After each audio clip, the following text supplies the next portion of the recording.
ఈ భూమి పోకూడదనే కోరిక మీకుంది, పోకుండా నిలపాలనే పట్టుదల మాకు కూడా ఉంది.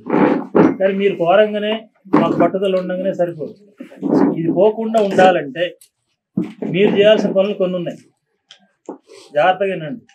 ఈ భూమి పోకుండా ఉండాలంటే మీరు చేయాల్సిన పనులు కొన్ని ఉన్నాయి, మీ తరఫున మేము పైన మేము చేయాల్సిన పనులు కొన్ని ఉన్నాయి. మీరేం చేయాలో చెప్తాను, అది మీరు చేయండి. మేమేం చేయాలో చెప్తాం, మేము అది చేస్తాం. తర్వాత ఏం జరిగిందో మీకు తెలియజేస్తాం. వార్తలు మీకు మాకు నడుస్తాయి. మొదటి విషయం ఏంటంటే, ఇప్పుడే సార్ చెప్పినట్టుగా మీ భూమి తీసుకుంటున్నామని నోటిఫికేషన్ ఇచ్చారు. ఆ నోటిఫికేషన్ ఇచ్చిన విషయం మీకు చెప్పి మీ సంతకాలు తీసుకోవడానికి కలెక్టర్ వచ్చాడు. ఆ కలెక్టర్ మిమ్మల్ని అందరినీ పోగేసి మీకు నయానం భయానం చెప్పి మీకు ఇన్ని రూపాయలు ఇస్తాం అన్ని రూపాయలు ఇస్తాం అని అంటే, మీరు లేదు గట్టిగా ప్రశ్నలు వేస్తే కాకపోతే 10 రూపాయలు కాదు ఇంకో రూపాయి ఎక్కువ ఇస్తామని చెప్పి మీ సంతకం తీసుకోవడానికి వచ్చారు. మీరు మీ భూమి పోకుండా ఉండాలంటే మొదటి పని చేయాల్సింది ఏంటంటే, పొరపాటున కూడా మీ సంతకం ఎక్కడ పెట్టొద్దు.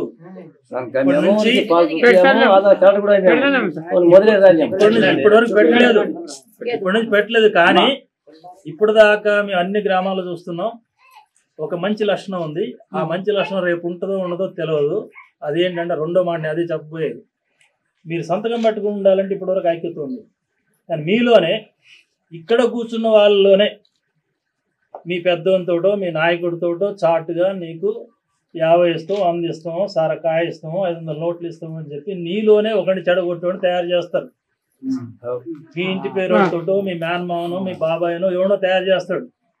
తయారు చేసి వాడిని లొంగ తీసుకుంటారు. ఎందుకంటే మలన సాగర్లో జరిగింది అదే. ఇది ఇదివరకు ప్రాజెక్ట్ కట్టారు కదా, చెప్తున్నా. మీలో ఎవరైనా తయారై ఇక అయిపోయింది ఈ పార్టీలో ఈ కమ్యూనిస్ట్ వాళ్ళు ఇవాళ వస్తారు పోతారు, మన ఆదుకుంటారా, ఇంకా 4 డబ్బులు ఎక్కువ వస్తాయంట అని చెప్పి దొంగ మాటలు చెప్పేవాళ్ళు మనలో తయారవుతారు. అట్లా ఇప్పటివరకు తయారు కాదు, ఎక్కడ కనపడలే ఊళ్ళల్లో. ఎవరో తిరుపతి రెడ్డి వచ్చారన్నా, తిరుపతి రెడ్డి ఎక్కడోడో బయటోడు. కానీ మీలోనే ప్రతి ఊళ్ళో ప్రతి వార్డులో తయారు చేసే పని చేస్తారు. ఆ తయారయ్యే పని ఉంటే మాత్రం ఎవడైనా ఇక పోతే పోయింది భూమి ఇద్దామని ఎవరైనా మీలో అంటే మాత్రం పొరకలు తీసుకోండి. మీరు అందరూ వాడు ఊళ్ళో ఉండటానికి లేదన్నట్టుగా బాయికాటు చేయండి. ఇది ఒక పని చేయాలి. ఎవరు సంతకం పెట్టమన్నా సరే సంతకం పెట్టద్దు, పెన్ను కాగితం తీసుకోవద్దు. మీ ఎడంచేయి ఏలు కుడి చేయి బొటనేలు భద్రంగా మీ చేతిలో ఉన్నంతకాలం మీ భూమి మీ దగ్గర ఉంటుంది. ఈ ఏలు ఆవిడగా అప్ప చెప్పారో ఇక నేను వచ్చినా ఆగదు, ఇంకోటి వచ్చినా ఆగదు, ఆ భూమి పోతుంది.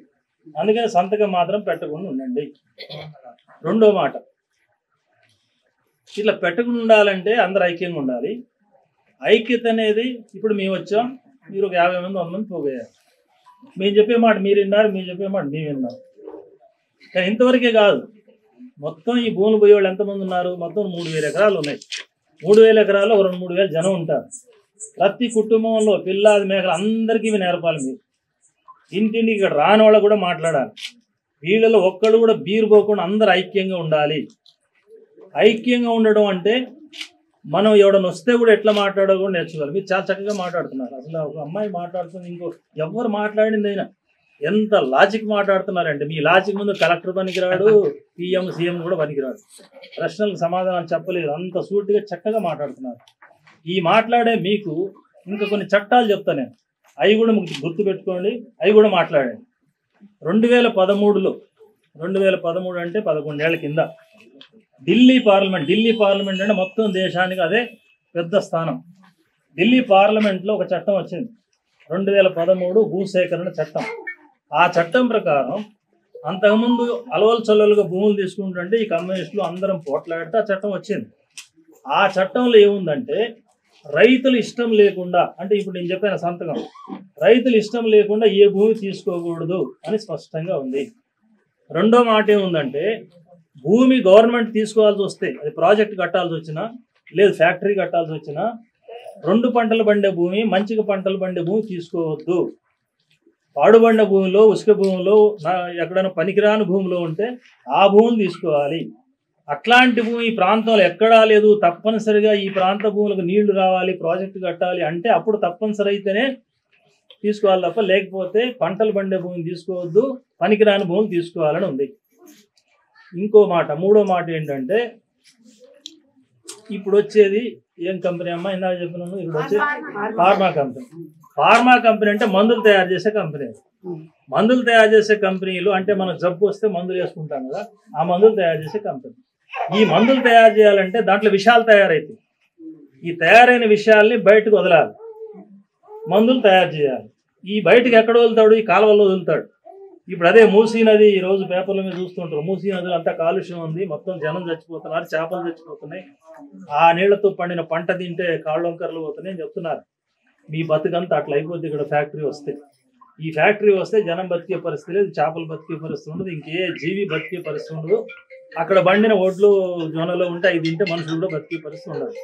కాబట్టి చట్టంలో ఏముందంటే ఇట్లాంటి ఫార్మా కంపెనీలు ఊరికి దూరంగా జనానికి దూరంగా ఉండాలని ఉంది. ఆ రకంగా జనానికి దూరంగా పెట్టాలి. ఫార్మా కంపెనీ ఇక్కడ పెట్టడానికి లేదు. సాగునీటి ప్రాజెక్టు ఒక స్కూల్ కోసమో ఒక గుడి కోసమో ఇట్లాంటివి తీసుకోవాల్సి వస్తే 2 పంటలు పండే భూములు మీకు వాళ్ళు తొండలు పెట్టే భూములు అంటున్నారు. మన నాయకుడు చెప్పినట్టు రామ్జీ నాయకుడు చెప్పాడు, గడ్డి మొలిసే భూములు అంటున్నారట. గడ్డి మొలిసే భూములు కాదు, తొండలు పెట్టే భూములు కాదు, 2 పంటలు పండే భూములు. వాడు అబ్బ సొత్తుగా ఈ భూమి అంతా తీసుకోవడానికి. అందుకని ఇట్లాంటి భూమి తీసుకోవడం అంటే చట్టం ఒప్పుకోదు. తీసుకోవాలంటే 2013 చట్టం ఏం చెప్పిందంటే 4 రెట్లు కట్టి ఇవ్వాలి మార్కెట్ రేట్ అంది. మార్కెట్ రేట్ అంటే మీ ఊళ్ళో భూమి ఎంత కమ్ముతారు ప్రైవేట్ వాళ్ళు? ఎంత ఉంది రేట్ ఇప్పుడు? 1 రూపాయల రోడ్ సైడ్ లో లోపల సైడ్ 50 ఉంటుంది. 50 లక్షలు ఎకరం అంటే తీసుకోవాల్సి వస్తే ఎకరం 4 రెట్లు అంటే 450 2 కోట్లు ఇవ్వాలి ఒక్కొక్క ఎకరాన్ని. 2 కోట్లు ఇస్తే తప్ప దీన్ని ముట్టుకోవడానికి లేదు. అయినా ఫార్మా కంపెనీకి ముట్టుకోవడానికి లేదు. నేను ఉదాహరణ చెప్తున్నా. ఒక ఫార్మా కంపెనీ కాదు, నీటిపారుదల ప్రాజెక్ట్ పెట్టాలంటే తీసుకోవాలంటే కూడా 2 కోట్లు కట్టాల్సి వస్తుంది. ఈ చట్టాలన్నీ ఉన్నాయి. ఈ చట్టాలన్నీ ఉండగా రేవంత్ రెడ్డి గారు కదా, ఆయన తాత వచ్చినా సరే ఇక్కడ నుంచి భూమి తీసుకోవడానికి శక్తి లేదు వాళ్ళకి. కానీ ఒక్కటే కండిషన్, మీ చేతుల్లో ఉన్నంత వరకే. మీరు సంతకం పెడితే మాత్రం ఎవడు రక్షించలేడు. ఖచ్చితంగా మీరుంటే మీరు చేయాల్సిన పనులు ఇవి. అందరిని ఏకం చేయాలి. మీరు మీటింగ్లు పెట్టుకోండి, రాత్రిపూట అందరూ కలుసుకోండి, ఊరు బయటకు పోయిన వాళ్ళు కూడా పిలుచుకోండి. ఆ కేసులో ఉన్న 40 మంది ఎంతమంది ఉన్నారు, ఆ కేసు కూడా తీసేయమని ముఖ్యమంత్రి గారితో మేము మాట్లాడతాం. ఒకవేళ తీసేస్తాడు, తీసేయకపోతే కేసు పెడతాడు, పోతాం, లాయర్లను పెడతాం, చట్టం జమానత్ ఇస్తాం, బెయిల్ తీసుకొచ్చుకుంటాం, ఇంటికి వస్తారు పిల్లలు. వాయిదాలు తిరిగితే 4 సార్లు వాయిదా తిరుగుతారు కోర్టుకి. దాని గురించి ఏమీ భయపడాల్సిన అవసరం లేదు. కానీ ఇట్లా ఊరు బయటకు ఉంటే కుదరదు. అందరూ ఊళ్ళోకి రావాలి, 40 మంది తప్ప. మిగతా వాళ్ళందరూ వచ్చిన తర్వాత వాళ్ళందరినీ ఇట్లా మీటింగ్లు వేసుకుంటాం. అవసరం అయితే మళ్ళీ ఒకసారి మేము వస్తాం, అందరిని పెద్ద మీటింగ్ చేద్దాం, వేసి అందరికి కూడా ఈ విషయాలు చెప్తాం. అందరు కట్టుబాటు ఉండేట్టు చేయాలి. మీకు కమిటీ వేసుకున్నాం. ఈ కమిటీ ఆధ్వర్యంలో మనం ఏం చేసినా అందరం కలిసి చేయాలి, సచ్చినా బతికినా. ఇంకో మాట చెప్తున్నారు, ఇదంతా టీఆర్ఎస్ వాళ్ళు చేసిన ఒకడు, కాంగ్రెస్ వాళ్ళు చేసిన ఒకడు. ఇందులో టీఆర్ఎస్ ఏంటి, కాంగ్రెస్ ఏంటి? ఒక అమ్మాయి చెప్పింది కదా, ఇష్టపడి రేవంత్ రెడ్డి ఓటేశాం, మరి ఆయన పోయి ఇప్పుడు భూములను లాక్కుంటున్నాడు. ఒక మంచి మాట చెప్పింది, మా తాత నాకు ఇచ్చిండు భూమి, అమ్మ నువ్వు చేసుకొని బతుకని, మరి నాకు పిల్లలు పుట్టేది ఉంది, నా పిల్లలకి ఏమి ఇవ్వాలి, ఏమని ఇవ్వాలి? ఇది మంచి ప్రశ్న. అందుకని నీకు ఓటేసింది ఎందుకు? నా భూమి లాక్కోమని కాదు కదా, నువ్వు లాక్కుంటున్నావు. కాబట్టి ఈ రాజకీయాలు పక్కన పెట్టి బీఆర్ఎస్ ఏంటి, కేటీఆర్ ఏంటి, కేసీఆర్ ఏంటి, వాళ్ళు మాట్లాడుకునే మాటలు ఇవన్నీ పక్కన పెట్టండి. భూమి కోసం మనం అందరం ఒకటే. కాంగ్రెస్ అయినా, కమ్యూనిస్ట్ అయినా, అది క్రిస్టియన్ అయినా, ముస్లిం అయినా, లంబాడి అయినా, గౌడ్ అయినా, కమ్మ అయినా, రెడ్డి అయినా, ఎవడైనా సరే ఈ ఊళ్ళో భూమి ఉన్న వాళ్ళందరూ ఒక్కటే. భూమి పోకుండా కాపాడుకోవాలంటే ఒక్క తాటి మీద ఉండాలి అనే పద్ధతులు మీరు ఉండండి. ఈ పద్ధతులు మీరు చేస్తే మేమేం చేస్తాం? ఇప్పుడు వీడియోలు తీసాం. చాలామందికి ముఖ్యమంత్రి చెప్పే మాట, మంత్రులు చెప్పే మాట ఏంటంటే అసలు ఆడేది గడ్డి మొలల భూమి, అది తీసుకుంటున్నాం, వాళ్ళు కావాలని టీఆర్ఎస్ కూడా సురేష్ ఎవరు వచ్చి గొడవ పెడుతున్నాడు, ఇదంతా ఉట్టుదే. అక్కడ జనం మాత్రం చాలా సంతోషంగా ఉన్నారు, మాకు భూములు అప్పచెప్తున్నారని చెప్తున్నారు. మళ్ళీ ఇక్కడికి ఎవరిని వచ్చి వీడియో తీసుకుపోయి బయటకు చూపిస్తారని ఎవరిని రాకుండా చుట్టూ పోలీసు వాళ్ళని కాపలా పెట్టారు. ఎవరిని రాని ఇప్పటిదాకా. ఇవాళ మేము వచ్చినామంటే మేము హైదరాబాద్లో బయలుదేరంగానే పోలీసులంతా అరెస్ట్ చేస్తారు అంటున్నారు. మేము పోలీసులు ఫోన్ చేసి చెప్పినాం, ముఖ్యమంత్రి గారు కూడా ఫోన్ చేసి చెప్పినాం.